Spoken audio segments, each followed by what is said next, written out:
In the autumn of 1904, the quiet suburbs of South Portsmouth, Virginia, were rocked by a chilling crime that blurred the lines between dark magic and cold-blooded murder.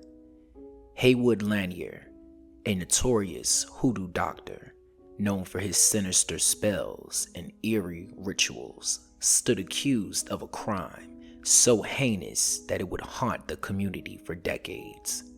This is the gripping tale of how a father's malevolent deeds and mysterious practices led to one of the most sensational trials of the early 20th century. Hey everyone, it's me, Papa Seer, and welcome back to my YouTube channel. If you love diving into captivating stories about hoodoo history, Black American spirituality, and so much more, then you're in the right place. Don't forget to hit the like button and subscribe to my channel so you will be the first to know whenever I post a new video.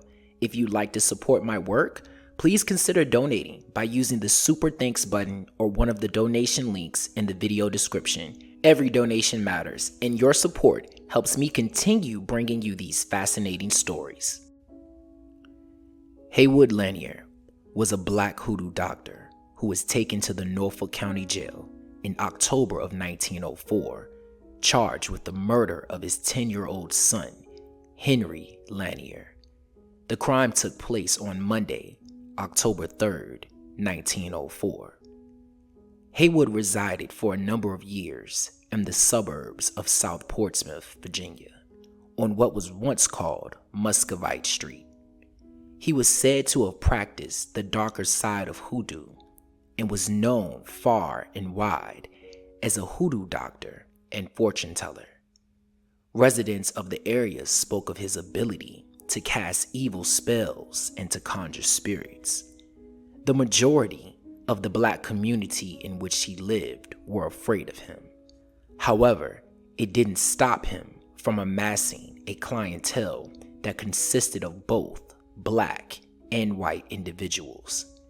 In front of his house, two signs read, "Ring the bell for Doc," and the other, "Beware of the dogs." To lay evil spirits, Haywood would shoot a rifle down the well in his yard at any and all hours of the night. His neighbors often spoke of being able to hear the gunshots in the wee hours of the morning. Many of the Blacks in the community despised him, and he was known to have an evil reputation similar to his methods of conjuration. He was a hard drinker and constantly got into altercations with the townsfolk. Haywood was no stranger to the local court magistrate and amassed numerous charges, often resulting in fines from the court. However, his powers of hoodoo always conjured the large sums of money needed to pay his way out of jail. Haywood was also known to be very cruel to his wife and family. He and his wife had two sons, and after being fed up with his treatment, she left him, taking their eldest son of 12 and leaving behind poor Henry to be raised by his father. On Sunday, October 2nd, 1904, neighbors reported hearing Haywood firing his rifle into the well, but no special attention was paid as this was a regular occurrence in the neighborhood. Around 4 a.m. the following morning, Lanier's house was discovered engulfed in flames. Haywood was then seen jumping from a window of the two-story building, climbing two fences and making his escape into the road where he was lost from sight. Onlookers of the fire could hear a loud scream from Henry inside, shouting, "Papa, let me out, I'm going to burn." The neighbors attempted to rescue young Henry, but the home was rapidly covered in flames, leaving no entry point to rescue the young, innocent victim.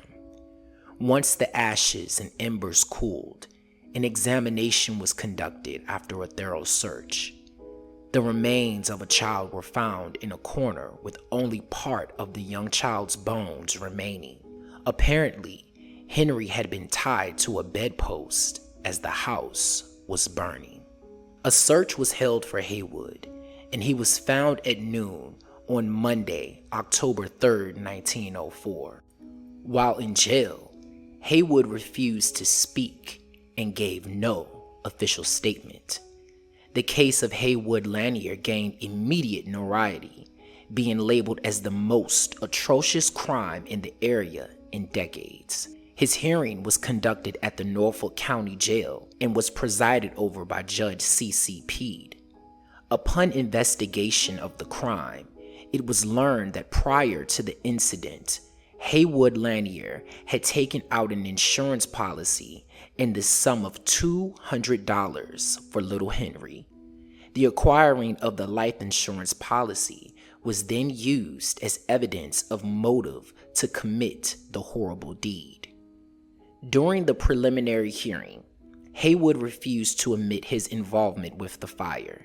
Instead, his plea was that he was burned about his head, eyes, and hands while trying to rescue his son from the fire. After a medical examination, no burns were found to be visible on his head, face, or hands. His initial trial date was set for October 8th, 1904. While being arraigned for trial, Lanier's mental state was put into question, with many believing him to battle with insanity. During his first examination, it was noted that Lanier's rambling statements incited many of the jury to administer an examination of lunacy.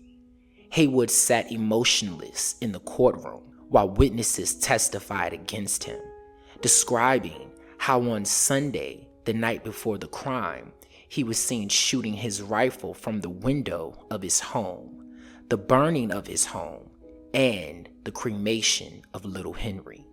Florence Collins, who lived in the neighborhood, testified that she had heard the shooting throughout the night, and when aroused by the fire, saw Haywood leave his home, jump over her fence, as the faint cries of Henry, "Papa, let me out, I'm burning," trailed in the background.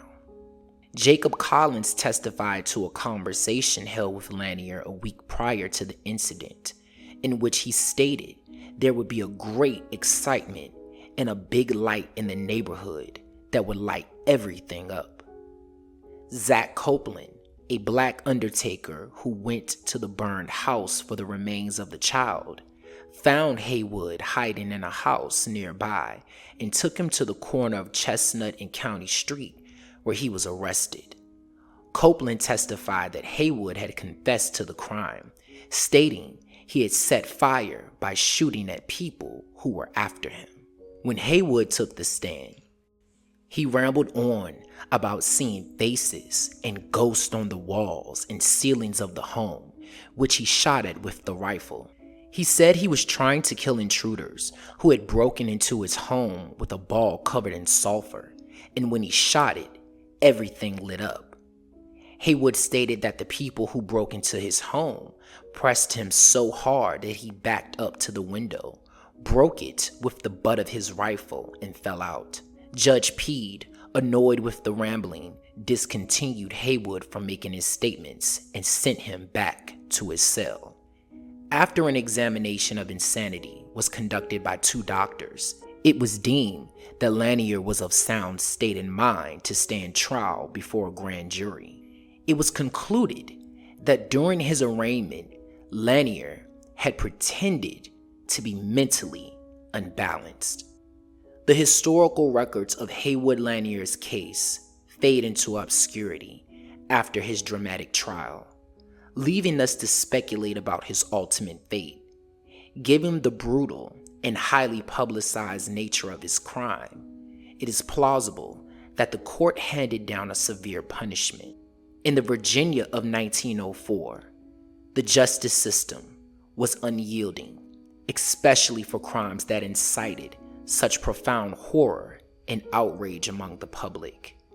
Thus, it is likely that Lanier either faced life imprisonment, condemned to spend his days in the harsh confines of a penitentiary, or met a more immediate and violent end through lynching, a grim fate not uncommon for such notorious offenders at that time.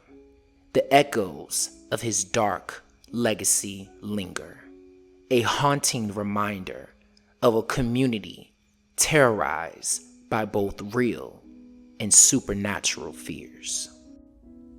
Thanks for watching and listening to the tragic tale of Haywood Lanier and little Henry Lanier. Please give this video a thumbs up and share it with your friends in respective communities. I'd love to hear your thoughts on this tragic tale, so let's get the conversation started in the comments section below. Don't forget to subscribe to Papa Seer's YouTube channel for more intriguing stories like this, and I'll see you in the next video.